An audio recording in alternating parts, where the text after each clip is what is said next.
13-й Восточный экономический форум стартует 10 сентября во Владивостоке.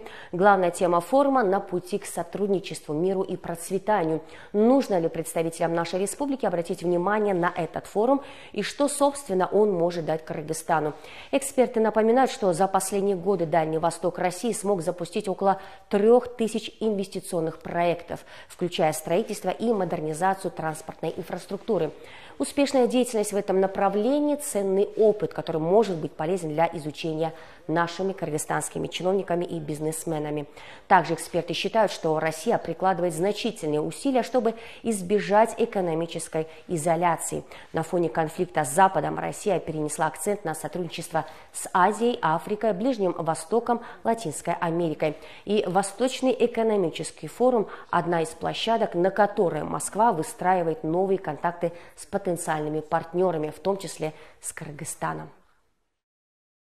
Экономический форум во Владивостоке приближает нашу страну к Азиатско-Тихоокеанскому региону. Мы должны понимать, что представители бизнеса во Владивостоке имеют отлаженные связи с Японией, Южной Кореей и другими странами Азиатско-Тихоокеанского региона. Появление предпринимателей из Кыргызстана способно оживить экономические связи с этими странами. У нас появляются безграничные возможности по параллельному импорту, каналы поступления и сбыта хорошо отлажены у российских дальневосточников, и такое сотрудничество взаимовыгодно. Особый интерес к Южной Корее, которая хорошо представлена на рынке Кыргызстана. Новые подходы к логистике могут переориентировать наших партнеров с китайского направления на российское, дальневосточное. Восточный экономический форум вызывает большой интерес в странах ШОС. Насколько это важно для бизнеса Кыргызстана? Это еще один вопрос, который ставит перед нами нынешний форум. Кыргызстан, становясь его участником, получает возможность доступа к тем каналам, которые наработаны у российских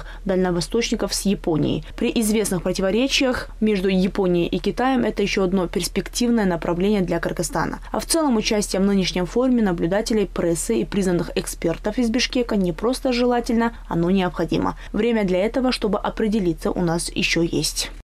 Для Кыргызстана любое участие в любых форумах – это, во-первых, опыт, это возможность показать себя, это показать именно чем занимается республика, посмотреть новые тенденции, какие идут мировые.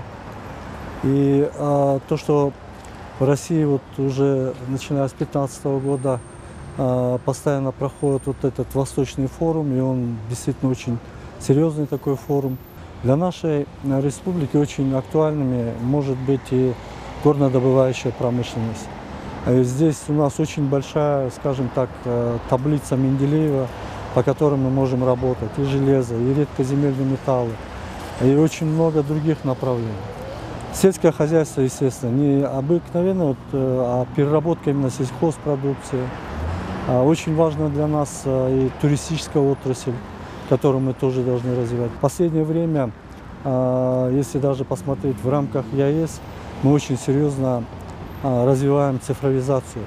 В этом направлении мы можем тоже сегодня работать в рамках цифровизации. В рамках ЕАЭС у нас есть проекты сегодня кооперации в области сельского хозяйства, в области промышленности, это создание всевозможных кластеров.